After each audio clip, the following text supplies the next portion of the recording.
রূপচর্চার ক্ষেত্রে অনেকেরই পছন্দের শীর্ষে থাকে বিদেশি ব্র্যান্ডের প্রসাধনী।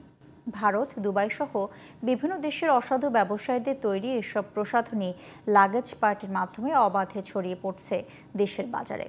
প্রতারিত হচ্ছেন ক্রেতারা, বাড়ছে স্বাস্থ্য ঝুঁকি। বিএসটিআই বলছে এসব পণ্যের পুরোটাই থেকে যাচ্ছে মান যাচাইয়ের বাইরে। আর Bangladesh cosmetics and toiletries importers অ্যাসোসিয়েশনের অভিযোগ, লাগেজ পার্টির দৌরাত্মে কোণঠাসা প্রকৃত আমদানিকারকেরা। রফিক মাহমুদের রিপোর্ট।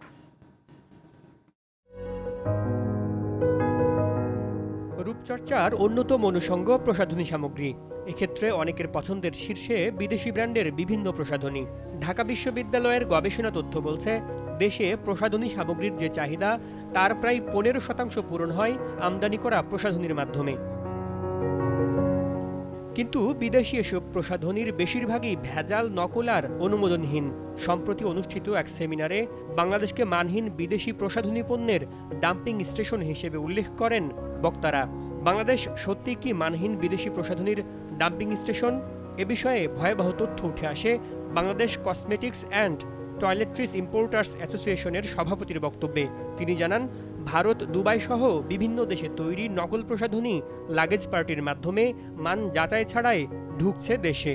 আন্তর্জাতিকভাবেও যেমন দুবাইতে আপনি যদি এখন যান, এক সময় দুবাইয়ের পণ্য ছিল আমাদের একেবারেই এটার মধ্যে কোনো রকমের কোনো সন্দেহ নাই, 100% সঠিক পণ্য।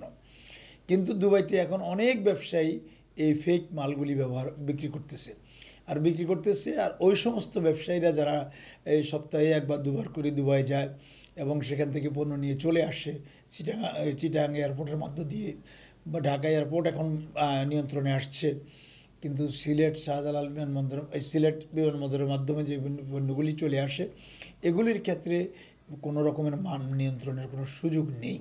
বিদেশি নকল প্রসাধনী বাংলাদেশে প্রবেশ বন্ধে এনবিআর এর পাশাপাশি সীমান্তে নজরদারি জোরদার করার তাগিদ দিয়েছেন বিএসটিআই এর সার্টিফিকেশন মার্ক উইং এর পরিচালক নুরুল আমিন।